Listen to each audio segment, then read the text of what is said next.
My name is Aslaug. Welcome to Himmelbjerggaarden. Himmelbjerggaarden means Sky Mountain Farm in Danish, and I'm happy to show you around. Himmelbjerggaarden, for 120 years, it was an educational center, first a boys' home, an educational home, so not an orphanage, but where children were placed to be re-educated. And then in the end, since the late 70s, it was a special institution under the social psychiatric department. So basically we took over, not an abandoned institution, there was children here until the year before we took over the place in 2017. But it was definitely a place where we have done a lot to transform the energy, to bring beauty in.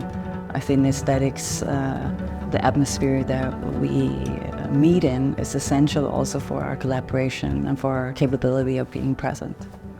So, well, Himmelbjerggaarden is a place, it's a landscape. It's 20 hectares of land, it's 15 buildings, old buildings of different shapes and sizes spread out over the area. It's a center for regenerative learning, so we have different business activities that sustain our project. And then we work with biodiversity, regeneration of the land, education, and basically trying to be an example for a different, you would say, a model to inspire others to have more conscious choices in the way they run businesses and activities.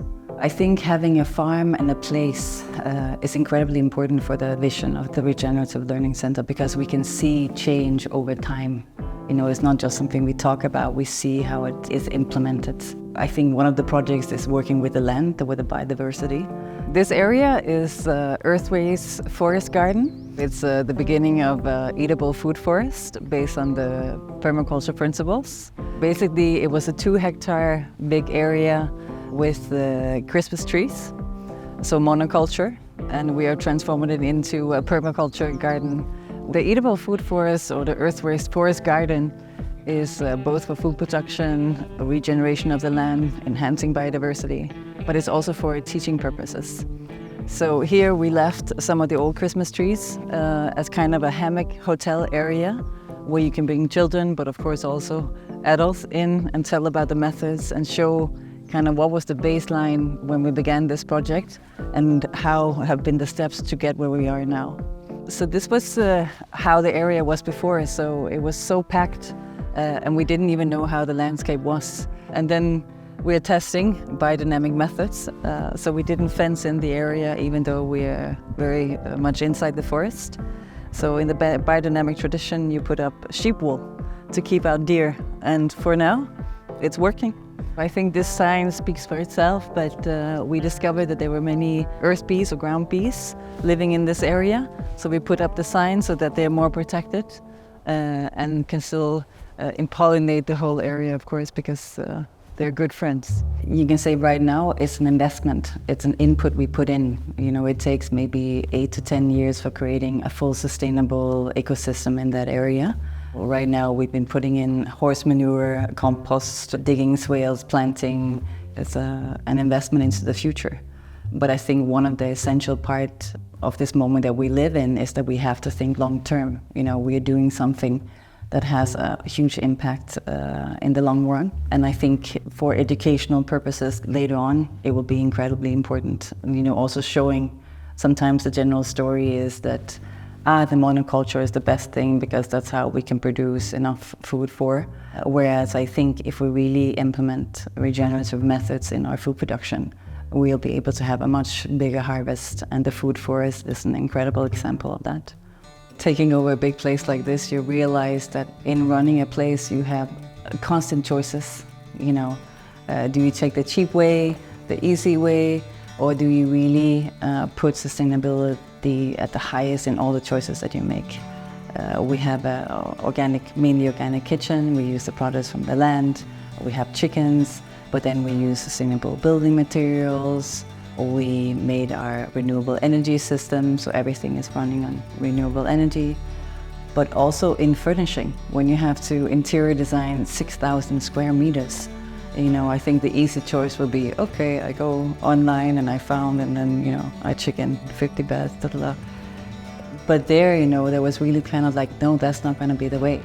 I decided that I really wanted to do it with secondhand things. both to support the local humanitarian organizations, but also to lower the footprint of our running the center. But also because I think old furniture and that things are not all the same is incredibly important. I mean, it's okay that things have a scratch. It's okay that we tell a story and that things are not perfect. I think that's a part of also how we animate our world. So this is one of the gardens. We fenced it in so that our chickens don't eat the veggies. But this is an oak dig where we put cardboard, horse manure, compost, organic matter, and then we grow in that, and it has really been a huge success. So trying out the different methods is also a way of understanding what works best on this land. So these are the chickens. Of course, they eat leftovers from the kitchen, and then, you know, they produce eggs, and they're excellent at fertilizing the soil. So we also put them in to the areas before we make kitchen gardens, a good and sustainable way, and then they're fun. When we took over Himmelbjerggaarden, we took over a pellet wood furnace, heating up all 6,000 square meters. And when it was coolest, we actually burned around 12 tons of pellets every 9 days. So a huge CO2 emission. So we have a company that then did calculations around how could we change that into a renewable energy system. And we made a heating pump system using the old infrastructure of the farm and dividing it into 3 zones. So this is one of the zones. And we are saving 320 tons and probably more, but that's kind of the minimum a year. And that was really important. Running a big place like this, I think the part around legislation was a part that I had not really realized the complexity of maneuvering within a country like Denmark. And that's, you know, building permits, limits to the land, the zoning. You know, on a political level, we're still in kind of evolution. Whereas I think, at least in Denmark, you know, the intention to lower our carbon footprint is there, but we still don't understand exactly how.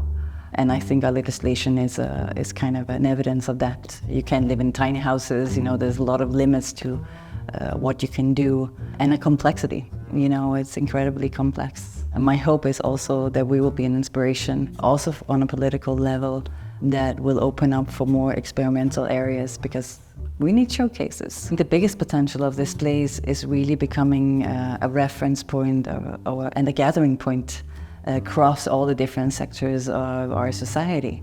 It's kind of a bridge building between private and public sector, between education, research, and basically we are creating a new culture. You know, it's a mindset. I think showing also that evolution happens or transformation happens between a lot of different small actions.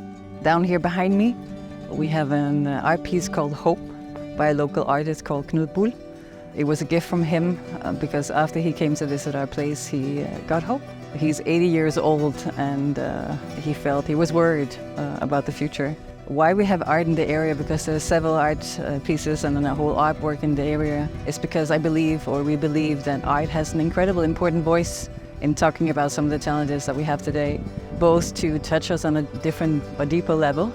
The voice of creativity is really an incredible part of the solution that we are using to create a bridge into the future.